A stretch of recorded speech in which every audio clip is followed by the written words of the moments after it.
TKM engineering കോളേജിലെ ഒരു engineering വിദ്യാർത്ഥി എൻ്റെ അടുത്ത് വന്നിട്ട് പറയണത്, എനിക്ക് ബാക്കിയുള്ള എല്ലാ സബ്ജക്റ്റിലും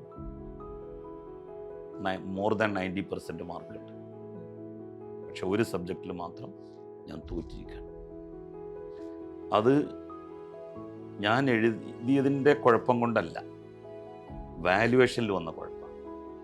അപ്പം നിലവിൽ യൂണിവേഴ്സിറ്റി നിയമം അനുസരിച്ച് 2 വാല്യുവേഷനേ പാടുള്ളൂ.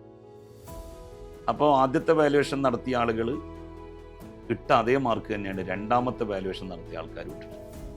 അപ്പം അതിൻ്റെ കാരണം എന്താണെന്ന് വെച്ചാൽ ഈ അധ്യാപകർക്ക് പിന്നെ ഇനിയൊരു പ്രശ്നം ഉണ്ടാവണ്ട എന്നുള്ള നിലക്കാണ് അവരങ്ങനെ ചെയ്തത്. അപ്പം ഈ കുട്ടിയുടെ അടുത്ത്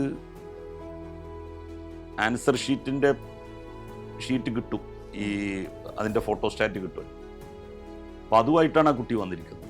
അപ്പോൾ ആ കുട്ടീനോട് പറഞ്ഞു, ഇങ്ങനെ ഇത് നോക്കിയാൽ തന്നെ അറിയാം സാർ.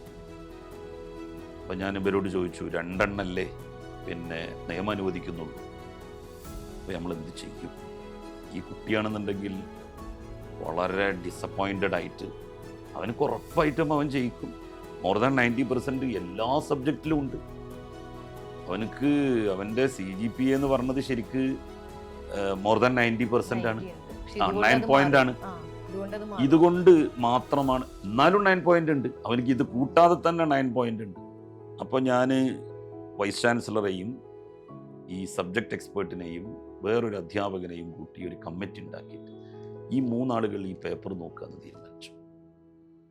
അത് നോക്കിക്കഴിഞ്ഞപ്പോൾ ആ കുട്ടിക്ക് പാസ് മാർക്ക് ഉണ്ട്, അവൻ പറഞ്ഞ പോലെ തന്നെ. അങ്ങനെ പാസ് മാർക്ക് കൊടുത്ത് വിജയിപ്പിച്ചു. അതാണ് വലിയ ബഹളമായിട്ട് പിന്നീട് ഇതൊക്കെ.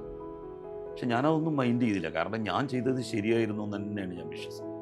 യൂണിവേഴ്സിറ്റിയുടെ നിയമം എന്ന് പറയുന്നത് ഒരു കുട്ടിക്ക് വിഘാതമായിട്ട് വരുമ്പോൾ അത് നമ്മൾ മാറ്റണം, അല്ലെങ്കിൽ അതിനെ മറികടക്കണം. അതാണ് ഒരു മന്ത്രിയുടെ ജോലി എന്ന് ഞാൻ ഇന്നും ഉറച്ചു വിശ്വസിക്കുന്നത്.